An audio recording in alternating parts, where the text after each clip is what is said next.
Alors, dans le débat autour de Shlomo Sand, organisé par Academ, on nous parle de la question de l'exil.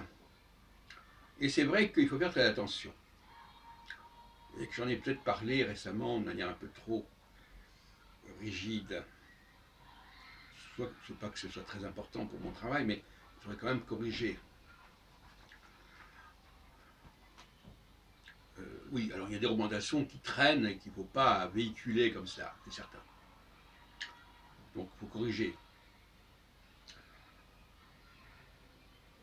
Même Trigano confond quand il parle de l'exil de 70, alors que c'est en 135 que les choses, après la révolte de Bar Korba, qui se situe au IIe siècle et non pas au 1er siècle, comme il le dit dans sa conférence. Ou alors je ne m'en souviens pas bien. Donc, bon, bien sûr que la diaspora juive a commencé bien plus tôt, et c'est vrai aussi, comme dit l'un des intervenants à cette série Acadème, que si Jésus a pu former des chrétiens, ou si les gens qui sont venus après Jésus ont pu former des chrétiens, ils l'ont fait essentiellement au sein de la diaspora juive. Et ça, c'est intéressant de reconnaître cela. D'autant plus que cette diaspora juive de l'époque, elle pouvait très bien être constituée de gens qui avaient appartenu au royaume d'Israël et qui s'étaient retrouvés dans différents endroits. Et c'était justement ceux-là auxquels Jésus était censé s'adresser et qu'il devait les rassembler. Sinon, dans un espace, du moins dans un espace géographique, du moins dans un espace spirituel, l'Église. Donc quand on nous dit cela, on a raison de le dire. Mais le problème, c'est qu'il y a deux exils qui se confondent ici. Il y a l'exil qui existe depuis plusieurs siècles, à l'époque, et qui concerne essentiellement les ressortissants du royaume d'Israël, du royaume détruit, dispersé, sur toute la Méditerranée. Et l'exil qui sera la conséquence de la révolte des Judéens au IIe siècle, on n'est plus du tout à la même époque. Et les deux exils se télescopent d'une certaine manière. Voyez-vous, se télescopent. Ça brouille les pistes. L'exil des Israélites, qui a servi de fondement en grande partie au christianisme, n'est pas l'exil des Judéens quelques siècles plus tard.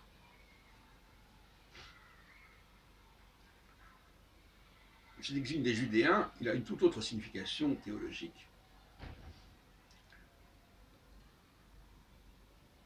Bon, d'abord parce que historiquement, on finit par ne plus très bien savoir ce qu'il en est. Apparemment, certains disent qu'ils sont restés, les Juifs sont restés en Judée jusqu'au XIe siècle, à l'époque d'un tremblement de terre majeur, enfin peu importe. Et au XIe siècle de notre ère, j'entends bien. Toujours est-il qu'aujourd'hui, la diaspora actuelle, qui se veut juive, qui n'est pas devenue chrétienne, parce que moi je crois beaucoup à cette idée que les Judéens, c'est un point que Trigano laisse de côté, il ne donne pas les raisons du schisme. Il y a eu un schisme à la mort de Salomon. Pourquoi y a-t-il eu un schisme? Il n'en parle pas du tout. Il y a eu un schisme parce que les populations du Nord n'étaient pas de même nature que les populations du Sud. Qu'elles se sentaient asservies, colonisées par la maison de David. C'est pas rien, ça. Et par conséquent, quelque part, elles n'étaient pas juives. Et elles ne relevaient pas littéralement et génétiquement et héréditairement de la promesse, du programme, du plan initial de ce que j'appelais la deuxième création. C'est ça le vrai problème. C'est-à-dire que dès le départ, il y avait un problème de différence de population au sein du royaume d'Israël. Et par conséquent, les Hébreux, appelés comme on voudra, qui ont répondu à l'appel de Jésus et du christianisme, étaient d'une nature différente de ceux qui n'ont pas voulu répondre à cet appel, parce qu'il ne leur était pas destiné.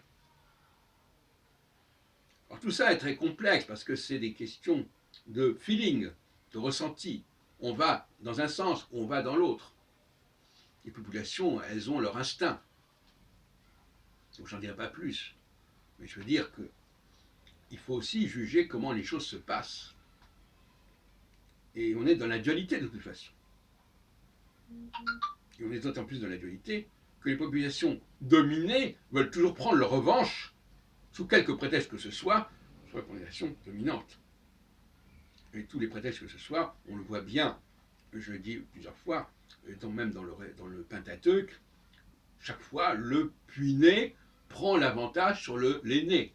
Et ce n'est pas par hasard, c'est toute une idéologie de revendication et de la victoire du dominé sur le dominant.